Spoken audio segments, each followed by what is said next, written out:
The Messiah said, "When you come to know yourselves, then you will become known, and you will realize that it is you who are the sons of the living Father. But if you will not know yourselves, you dwell in poverty, and it is you who are that poverty." May tanong po dito. Sabi po dito, priest, is, tanong ko lang po, ano dapat gawin kapag may hot-tempered na nasakawan? Dapat ba natin silang iwasan o i-report kaagad o tulungan na maging maayos ang kanilang character? Ano po Ah, ba? Hello, Seriousness talaga. Yes po, mahal na hari. Mm. With all practicality, pag hot-tempered, buhusan nyo ng tubig sa ulo. Kasi hot, cold water. Palamigin.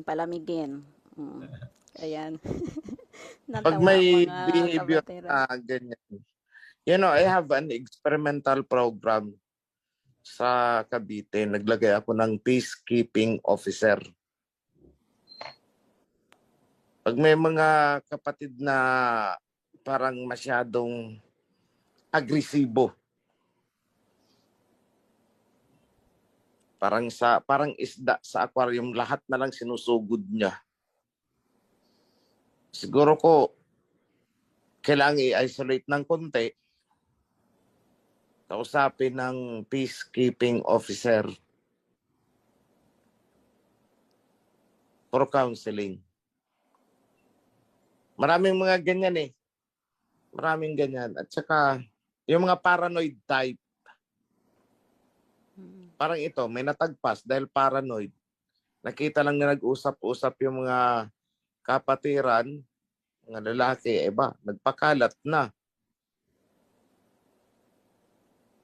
Di ba, sabi ko noon, huwag kayong makikinig sa anumang sinasabi ng mga kora dahil malalason kayo. Ayun, nalason siya. Kababasa niya ng mga posts ng kora, mga nagkora. Then at the same time, nakita niya yung mga ibang kapatiran na parang nag-uusap-usap, na paranoid siya. Nabuo sa isip niya, one, babagsak na daw ang foundation, kawawa daw ang mga priest. Number two, malalantad na daw ang tunay na pagkatao ni OHC. Ano naman kung malantad, wala naman akong itinatago na kabahuan.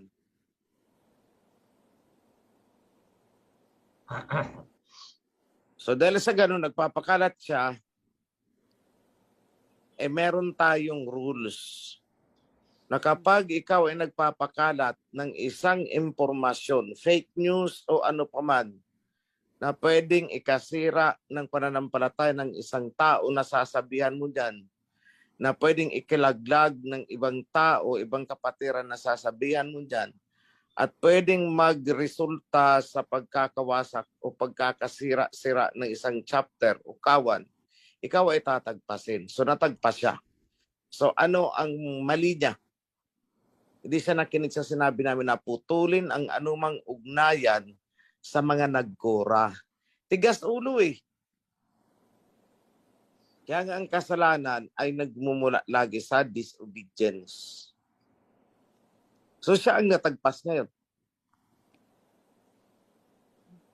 Which is, sinabihan ko na ako ay hindi mangingimi na magtagpas ng sino man, kahit priest ka pa dyan. Kung ang lumalabas lumalabas sa iyong bibig ay ikakawasak ng kawan. Iba ang diwa niya at yun ay lumalabas sa kanyang dila. Ipinagkanulo siya ng kanyang dila. Yung diwa na na-absorb niya galing sa kora ang inilabas ng kanyang dila at pwedeng ikasira ng sinuman, ikakapanghina ng kalooban ng sinuman. So tinagpas ko.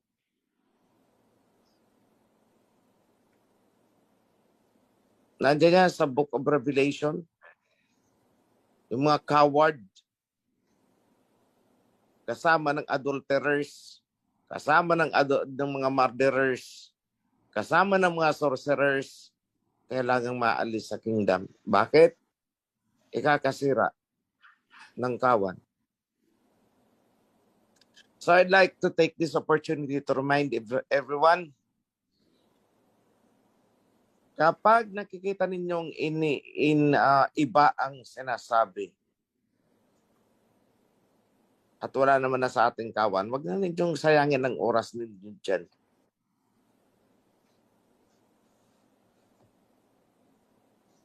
Masisira lang ang iyong diwa. So yung tinagpasko, walang pinagkaiba kay Adam and Eve. Sinabihan na nga na wag mong kakainin ang prutas na mula sa kahoy ng knowledge of the good and evil.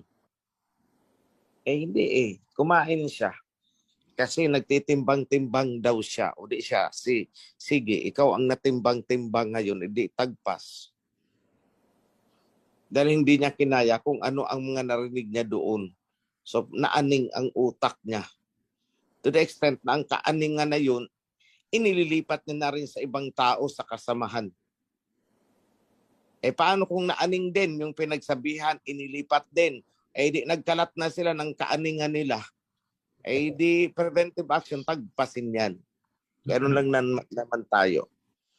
Kasi kung hahayaan natin sa paligid natin itong mga nag-fear mongering, nagkakalat ng mga haka-haka, guni-guni, at kung ano-ano pang intriga, abay, mauubos ang kawan. So at the earliest stage, kahit kaibigan mo yan, tagpasin mo sa circles mo. Tandaan mo, yung basis of friendship natin dito, the basis of brotherhood is the covenant. Kung ang isang tao, kasamahan sa kawan, ay taliwas na sa covenant ang sinasabi, then he is not your friend anymore. Automatic yan. Pag taliwas na sa covenant ang sinasabi, hindi na siya yung kapatid mo. Iba na yan, nasapian na yan eh. Iwasan mo na. The next step is report sa CC. Di nyo kinaya, report sa Isaiah for counseling. Nagmatigas, di tagpasin, tapos ang kwentuhan. Biruin mo, 2 gabi pa kaming pinuyat eh. Ito, paalala ko sa lahat. Ako pag may nahawakan na na kaperasong mga ganyan-ganyan, hindi na ako magpapatawag eh. Tatagpasin na lang kita, magulat ka na lang. Kaya ingat-ingat na lang po kayo. 2 gabing na postpone ang ginagawa naming revision. Iniurong ay kailan naman, baka abutin ang 1 taon yan. Hindi natapos ngayong taon na to. At sasabihin nyo, sinungaling na naman si OHC. Wala naman, hindi na ilabas ang Torah. Hindi talaga malalabas kung puro pasaway ang gawa nyo. Kaya ngayon, pag may narinig pa ako dyan na tagpas, para makakilos kami dito sa revision. So ingat-ingat po kayo. Sige, magchismisan kayo dyan. Pag nakarating sa akin yan, di na kita ipapatawag, tagpasin talaga kita dahil pagod na kami. At lagi kaming puyat sa kahihiring ng chismisan ninyo. Fear-mongering ninyo. Ilang tao ang pinupuyat? Priesthood pinupuyat. Revision na popospone. So kapag kami nakarinig ng mga ganyan, nagpapakalat ng kung ano-ano, wala na po tayong tanungan, nakarating sa akin, tagpasin. Pasensyaan po tayo.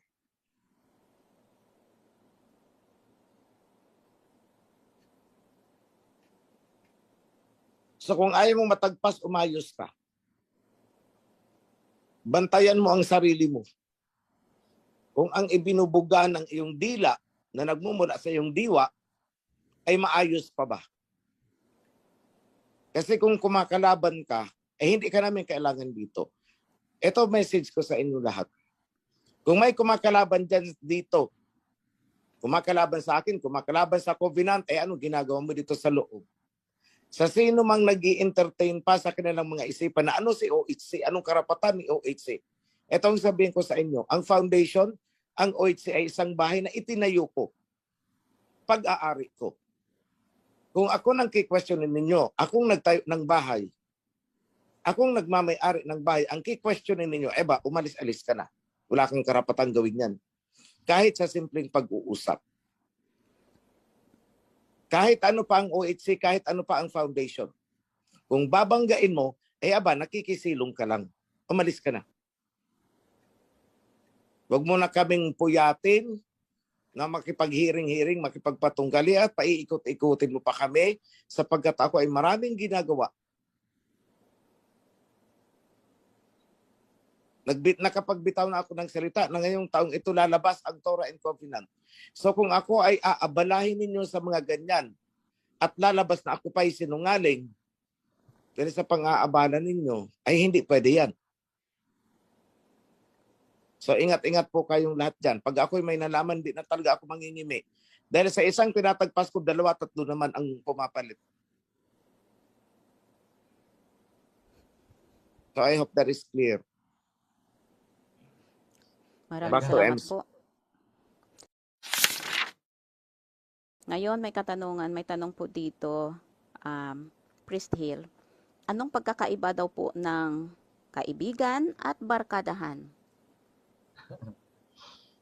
Ito po ang pag sinabi kasing kaibigan, doon nga po sa ating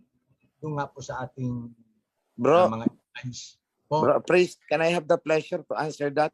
yes po. Salamat po, mahal na hari. Anong pinagkaiba ng barkadahan at kaibigan? Friends, opo. Oo. Ang barkada ay latundan. Yung kaibigan ay lakatan. Oh. Nakuha niyo ibig kong sabihin? Mas mataas. Yes. O balik rin natin. Wala saan pa saan sinasabi ko. Ang pagkakaibigan ay lakatan. Yung barkadahan ay latundan. O balik rin natin. Pagkakaibigan ay saba. Ang barkadahan ay latundan. What I'm saying is that is one and the same banana.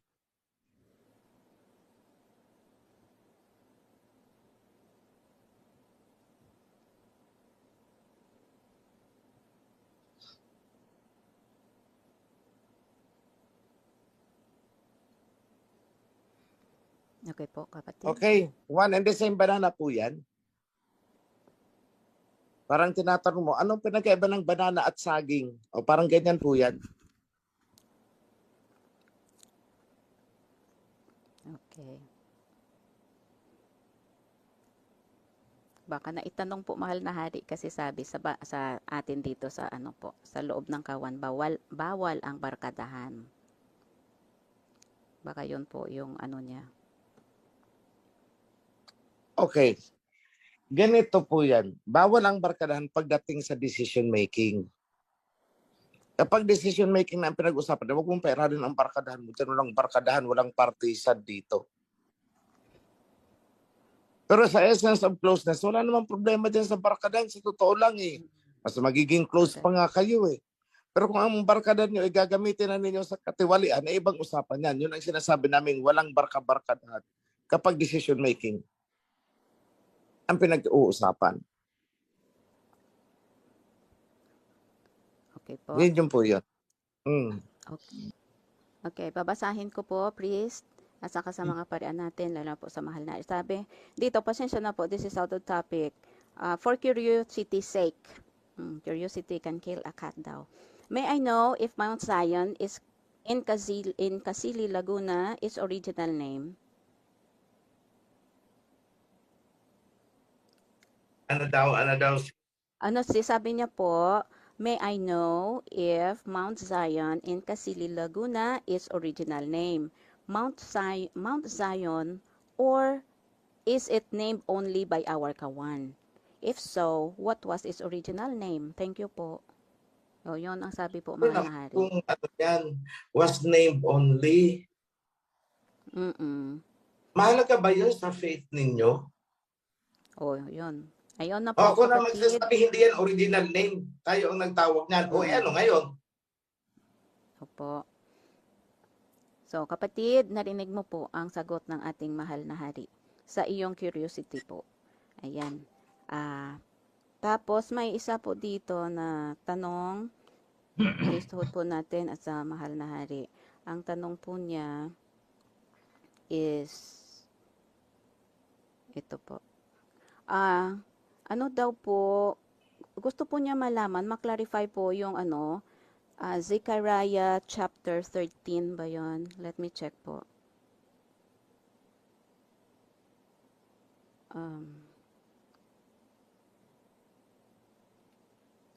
Okay, ito po. Sabi niya, ano po yung kahulugan daw ng Zechariah chapter 13 verses 7 to 9? Wala po akong corrected copy po. Ng Zechariah, anyone po? From MCIT po natin. May corrected copy ng Zechariah chapter 13 verses 7 to 9.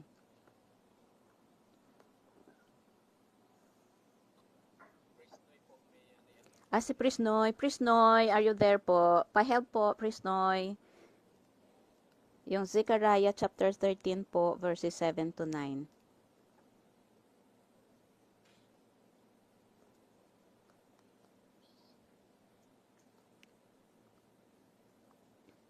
Okay, while waiting kay Prisnoy, may kapatid po tayo nag-raise hand. Okay, Sis Yolanda na from Benguet. Go ahead po sis sa inyong katanungan.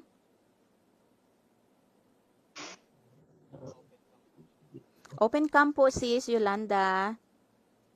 Sis Yolanda, paki-open cam. Okay, salamat po.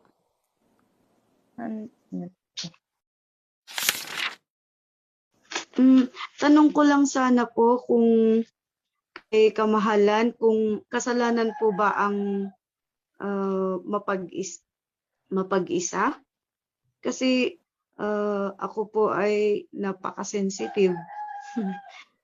At hindi naman nakikipag-away, kaya lang konting napansin ko lang sa mga katrabaho ko or parang yung nasa isip ko kasi ay okay, sige, mas maganda na lang na tahimik na lang ako.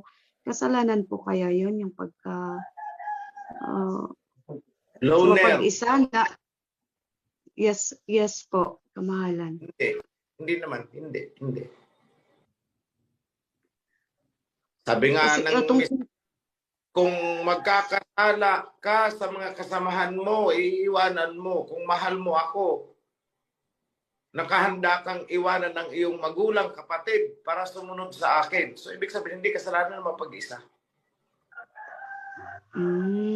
Salamat, kamahalan. Kasi po, yung lesson po kasi kanina na kailangan maging friends at saka yung neighbors ay kailangang malapit. Sa totoo lang po kasi dito sa kapitbahay namin, wala akong masyadong friends kasi nga po yung style ng environment namin. Yung sinasabing neighbor dyan is neighbor na kapatiran kasi ang Torah ay binigay sa Israelites. Sama-sama sila noon. So yung neighbor na tinutukoy dyan is yung kasama natin sa kawan. Hindi yung neighbor natin na Babylonian. Ay, okay. Okay, maliwanag na po, kamahalan. Salamat. Thank you so much.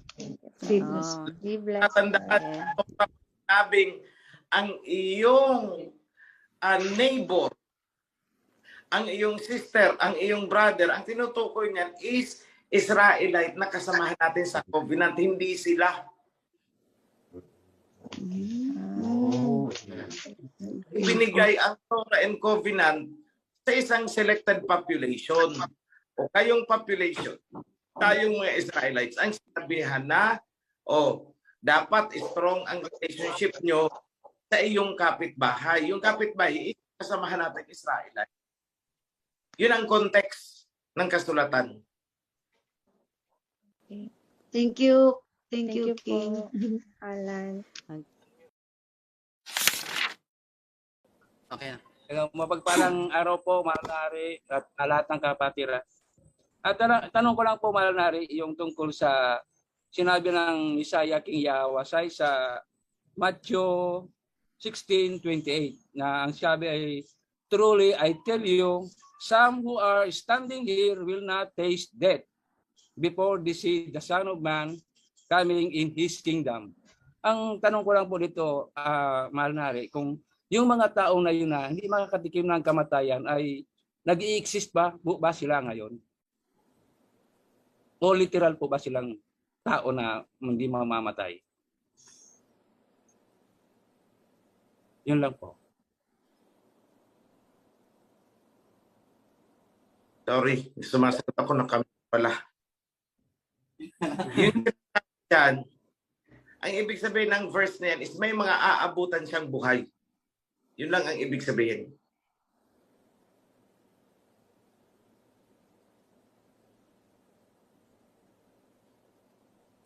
Kapatid, nakamute ka po. Nakamute ka po. Brother Rolando. Ang ibig parang sabihin doon, kamahalan ay yung mga nakatayo doon, hindi naman talaga literal na sila yon. Hindi. Hindi literal.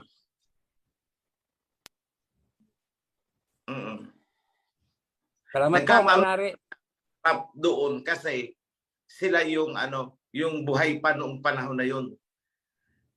Pero kung i-carry over mo hanggang sa atin ngayon, umabot ang salita sa atin, yun ang sinasabi. Na some of you will not face death. Ibig sabihin, ang iba sa inyo ay aabutan kong buhay at hindi na makakatikim ng kamatayan. Yun yun. Po, salamat po. Na maliwanag na po. Okay po.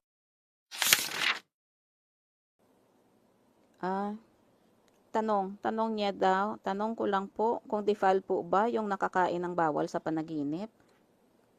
Hindi naman po literal, bawal po daw. Bawal po daw ba, priest? Kasi sa panaginip niya, nakakain po siya ng bawal. Eh kung nasarapan siya at nabusog siya, defile.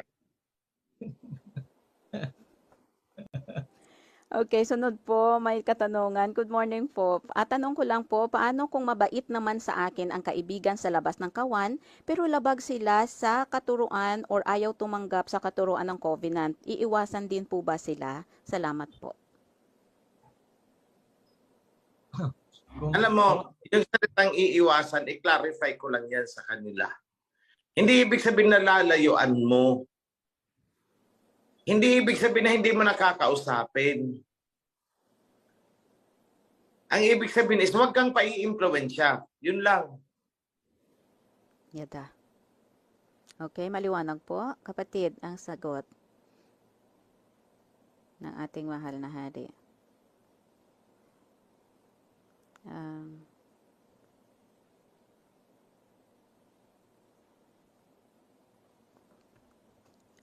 Tanong niya, meron lang po akong tanong about sa friend. Sabi po, the greatest love of all is learning to love yourself. Tama po ba yan? Di po ba ang sarili ang kaluluwa, ang diwa po ang espiritu galing sa Aba? So yun po. Ako, nalito na yan sa kaluluwa, nalito na sa espiritu, nalito na sa diwa. Diwa.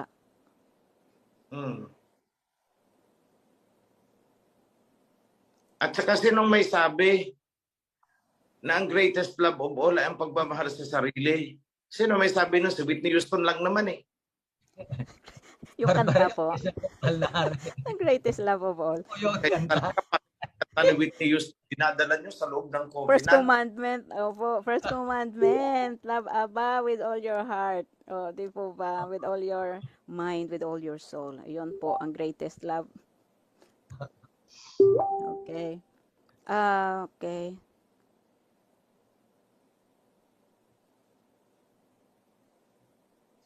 Parang ang haba nito. May tanong lang po ako sa 7 years na nakasulat sa tribulation, mahal na hari. May tanong lang po ako sa 7 years na nakasulat sa tribulation. Ang OHC po ay nagsimula sa year 2019. So 2019 hanggang 2022, nag-umpisa po build ng temple in 3 Is- years. So 2023 po, yes po. Wala pa ang tribulation. So wag mo na siyang magbilang. Okay. So kapatid, wala pa po ang tribulation. Asa sabi niya yung prophecy sa Daniel, chapter 19 po, nagkataon lang ba? Na-amaze lang po daw siya kasi parang nagkakatugma talaga po. Yes. Hindi yan nagkatugma dahil complementary ang Daniel and Revelation. Hindi yan Okay. nagkataon. Tugma talaga yan. Okay. Hindi po parang, Pero kapatid. Ayun ang Hindi po Revelation. pa. Opo. Ngayon po, tawag tayo kapatid natin from Nueva Ecija. Hindi ko po makita ang pangalan. Kapatid, pasok po. Yang inyong katanungan, paki-unmute po. Pasok po, sis. Edgardo de Afra. Habang hinihintayan, gusto kong klaruhin Yes po. kanina. Sabi ko pinaghalo-halo na ang kaluluwa, ang diwa at espiritu. Opo.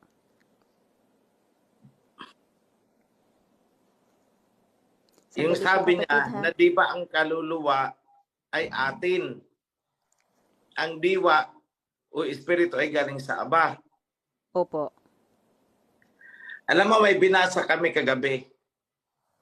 Ang sabi is, alam mo ba na kahit ang buhok mo ay hindi iyo? There is no such thing na atin. Dahil ang kabuuan natin ay hindi natin pag-aari. Kahit ang buhay natin ay hindi natin pag-aari. Wala tayo ni anumang pag-aari. So, klaruhin ko lang yan. Ang diwa at espiritu ay iisa. Yung salitang kaluluwa ay tayo ngayon. Basahin nyo sa Genesis yan. Matapos gawin si Adam, hiningan siya ng buhay, hiningan ng buhay, at siya ay naging buhay na kaluluwa. So ano ang kaluluwa? Tayo may laman at buhay. Tayo ang kaluluwa.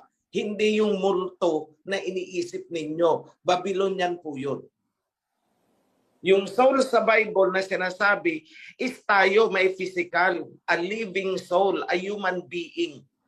Kaya kami, diyan sa Bible, lahat ng soul diyan, mga soul, pinapalitan namin ng human being. Yan ang problema sa sa pagkakatranslate ng Bible. May soul, may spirit. Tapos ang spirit gagamitin sa kung ano-anong contextual meaning.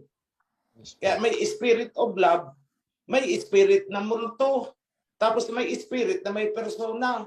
O yun, ganyan lawgaw kayo. Kaya yan ang inayos namin sa revision. Lawgaw. May spirit na multo. Tapos pagdating mo sa King James, ginawang ghost, multo, the Holy Ghost, o banal na multo. Okay, nalilito kayo. Okay po. So ulitin ko, espiritu, diwa, iisa yan. Consciousness. Kaya pag sinabing ang diwa ng tipan, ibig sabihin, spirit of the covenant or consciousness of the covenant. O, kagaya ng sinasabi, diwa ng Pasko. Pag in English, spirit of Xmas daw.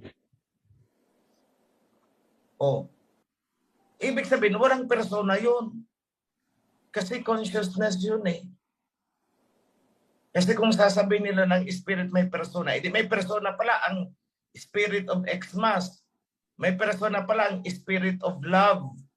May persona pala ang spirit of joy na sinasabi. Di ba? Yun lang yun. Spirit is consciousness yan. Sa Tagalog, diwa. Ito. Oh. Spirit of freedom, diwa ng kalayaan. Spirit of EDSA, diwa ng EDSA. O wala pong persona ang diwa ng EDSA. Eh kung sasabihin na pag spirit may persona, hindi may persona pala ang spirit of EDSA. So naintindihan niyo na po ang usage ng spirit. Yung soul, pinag-i-interchange na yan, soul at saka spirit. Iniisip nila yung pag namatay ka, may sumisingaw na multo sa katawan mo. Yun daw ang soul. Hindi po. Si Adam tinawag na soul. Noong siya ay buhay na, may katawan na. Tinawag siyang a living soul. Siya ay naging buhay na kaluluwa. So ang kaluluwa, ang soul, ay tayo ngayon. May physical na laman. Hindi yung multo na iniisip ninyo. Babylonian yun. Na soul, spirit, multo. Babylonian po yan.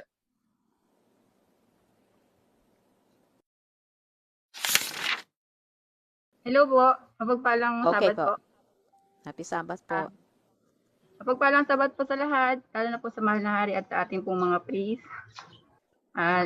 Ito po tanong ko po ay for clarification lang po. Kasi po,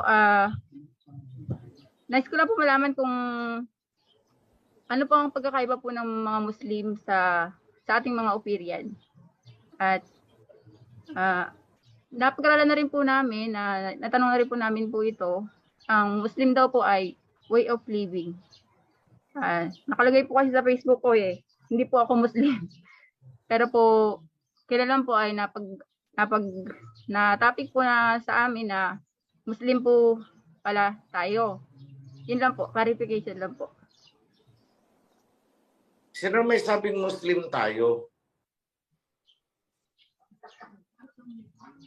Lahat ng Muslim na naandito sa Pilipinas at Tagalog ang sinasalita, kalahi natin, they are Operians.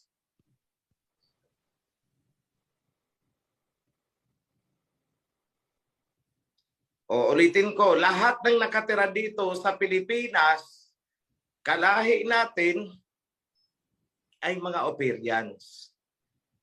Pero hindi lahat ng Operians ay Muslim.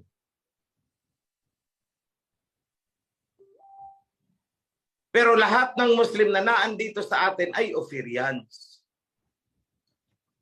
Because ang Operian is, kaya tayo tinawag na Operian, kasi nakatira tayo dito. Here. Nakuha ninyo, ang katumbas ng salitang Operian ay Pilipino. Tayo ay mga Pilipino. Kahit ikaw ay Muslim, Pilipino ka. O tayo ngayon, kahit ikaw ay Muslim, Operian ka. Kasi ikaw ay nakatira dito sa Ophir. Yun ang ibig sabihin nun.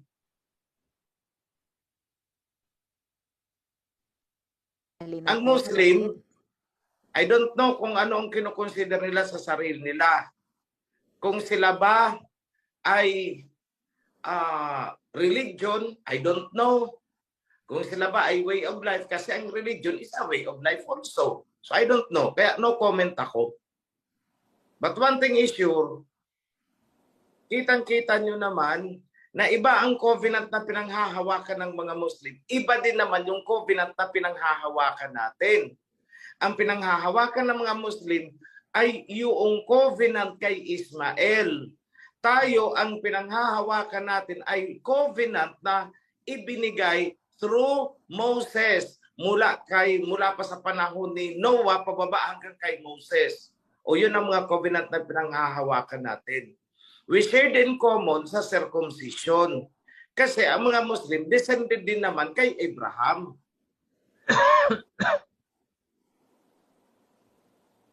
O nakuha ninyo? Pero ang mga Muslim, hindi na sila sumunod doon sa covenant kay Jacob. Kasi nga, nandun sila sa kabilang sanga kay Ismael. O, nakuha na ninyo. Yan ang malaking kaibahan. O, clear na? Okay na po, Clear na po. kapatid. Clear na po. Okay, Maraming po. salamat po.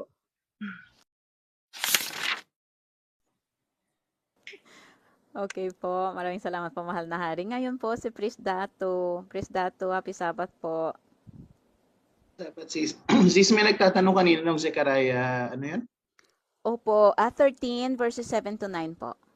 So, para sa nagtanong, mag-share screen po ako, King OIC, kung okay lang. May nagtanong daw po eh. Go ahead.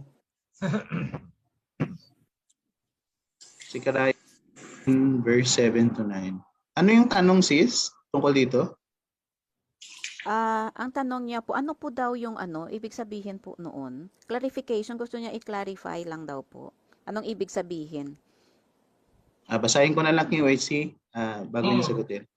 Awake sword against my shepherd, against the man who is close to me, declares Yahweh Alahayam. Strike the shepherd, and the sheep will be scattered, and I will turn against the little ones. In the whole land, declares Alahayam. 2/3 will be struck down and perish, yet 1/3 will be left in it. This third I will put into the fire. I will refine them like silver and test them like gold. They will call on my name, and I will answer them. I will say, they are my people, and they will say, Yahweh is our Alahayam.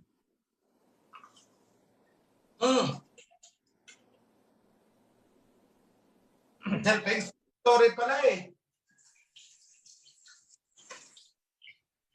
Ibig sabihin yan, may dinidefine na people of Alahayam talaga. Wala akong makita dyan confusing eh.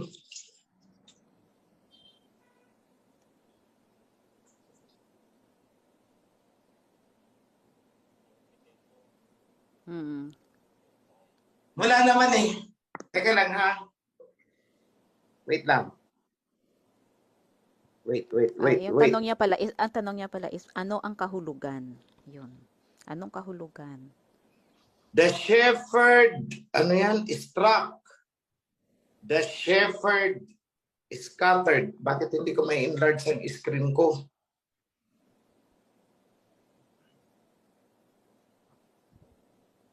Ang liit. Nasa cellphone na nga. Ang liit pa. Wait lang.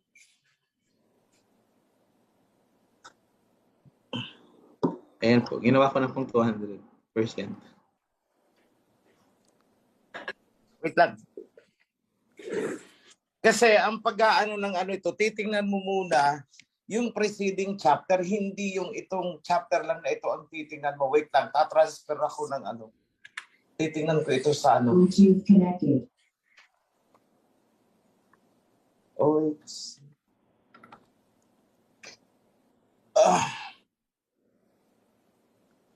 Zechariah. Chapter 13 po. Control F. Wait lang.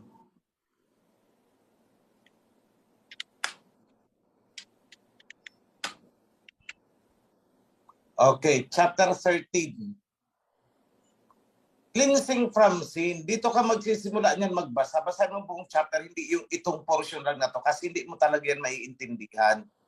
Dito ka magsisimula. On that day, a fountain of living water will be opened to the house of David and the inhabitants of Jerusalem to cleanse them from sin and impurity. On that day, I will banish the names of the idols from the land and they will be remembered no more. I will remove both the prophets and the spirits of impurity from the land. O, ayan, naintindihan ko na. So, ibig sabihin lang ito, sa isang word, may pagtatagpas na mangyayari. Yun lang. So, sa kapatid po natin na nagtatanong, yan po ang kasagutan. May pagtatagpas pong mangyayari. Maraming salamat po, mahal na Hari. Priest Datus, thank you so much po. 2/3 will be struck down and perish, yet 1/3 will be left in it. O sa among the Israelites, sa atin ngayon, dahil tayo ang buhay, 2/3 malalaglag. 1/3 ang maiiwan. Many are called, but few are chosen. O ayan, pare-pareho sinasabi ng mga verses hanggang sa gospel eh. Many are called, but few are chosen. Bakit? Tumawag. Ang daming dumating. Pero hindi lahat yung in. May tatagpasin doon. Bakit? Marami sa dumating. May mga baon pang kung ano-ano. Marami sa mga dumating. May mga doubts pa. Kagaya ng tinagpas ko kagabi. Magkakalat ba naman?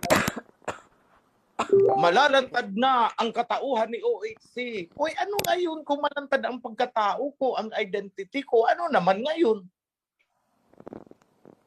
So what? Ito. Hindi naman ako kriminal. Wala naman akong pinatay na tao. O ano ngayon? Anong gusto nyong palabasin na ilalantad? Hindi ilantad nyo.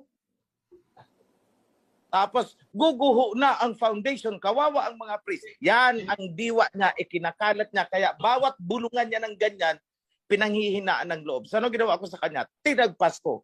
Yun, kasama siya dyan sa 2/3 na yan.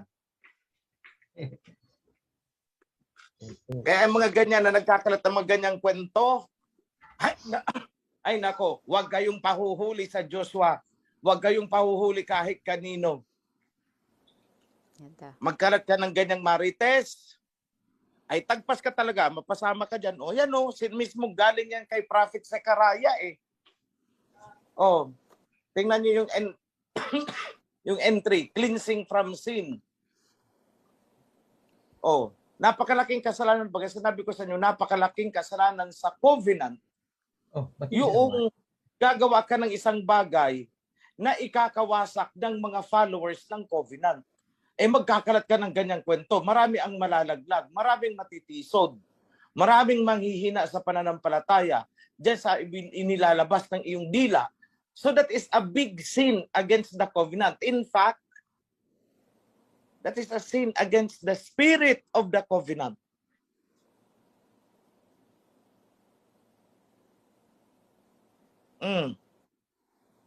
So yan lang po. O, clear na tayo.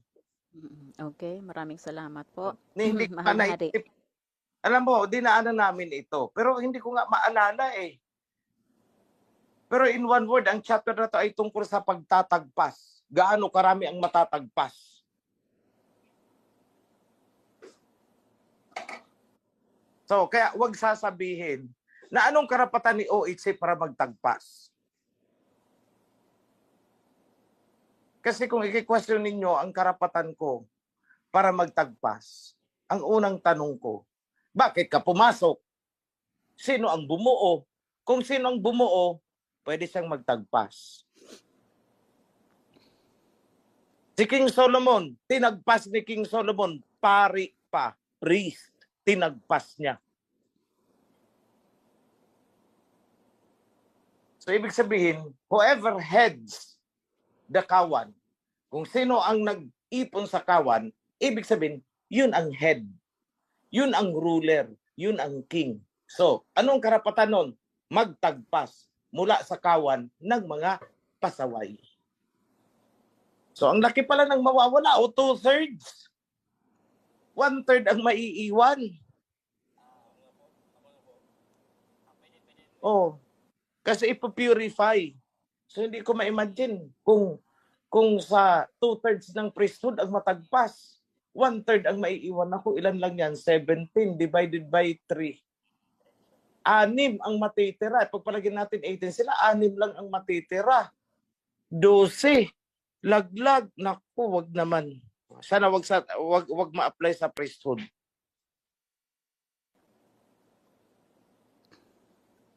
Maraming salamat po, mahal na hari.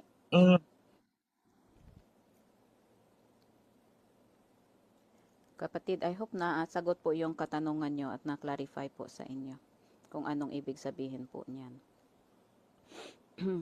May katanungan dito po, mahal na hari, for clarification po. Ang word daw na human, it's a twisted word. Sa earth daw, may two kinds of species, mankind and humankind. At ang tama daw po nagagamitin as mankind. Tama po ba daw yun? I mean, inside the covenant, ano po yung perspective natin?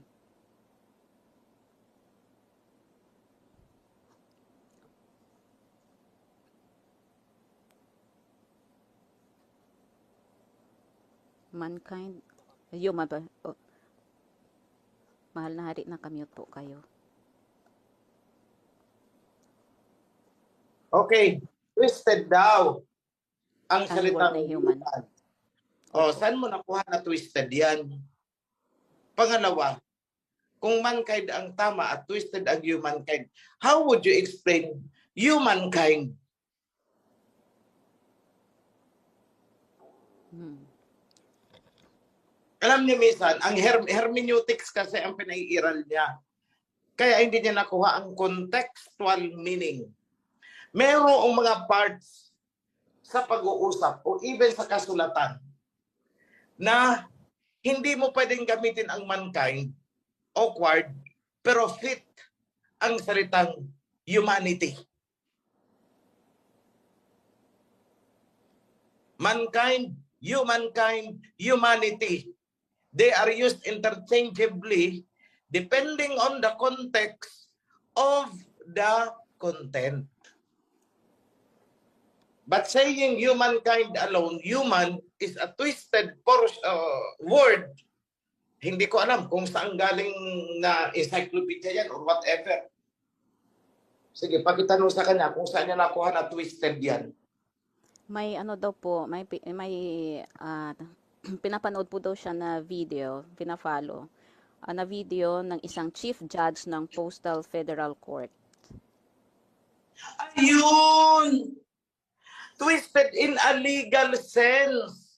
Alam nyo kasi, ang sa legal parlance, may mga specific functional usage yan.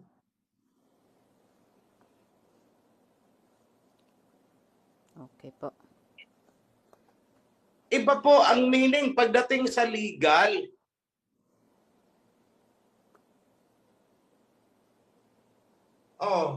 Magbigay ako ng isang example na word na iba ang meaning niyan pagdating sa legal. Help me. Kasi help me. O yung may mga pinag-aralan dyan sa law, bigyan niyo ako ng isang word na iba ang meaning sa ordinary usage, pero pag dinating mo sa court, iba ang meaning. O ito, ang naalala ko, terminate. Di ba tayo, ay na-terminate ako sa trabaho. Pero pag ginamit mo yan sa court, tatanungin ka ng judge, bakit? Pinatay ka ba?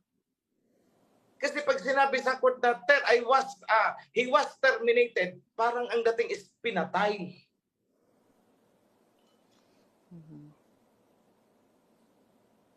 Saka po malnari yung salitang siyal. Yung siyal. Di po ba? Pag In ordinary usage, pag sinabi mong shall, you're simply describing a future tense. Opo. Pero pagdating sa sa legal pag sinabing shall, parang hindi ka sigurado. So we will replace that with must be or will be. I shall return. Hindi sigurado si MacArthur kung makakabalik nga siya. Opo.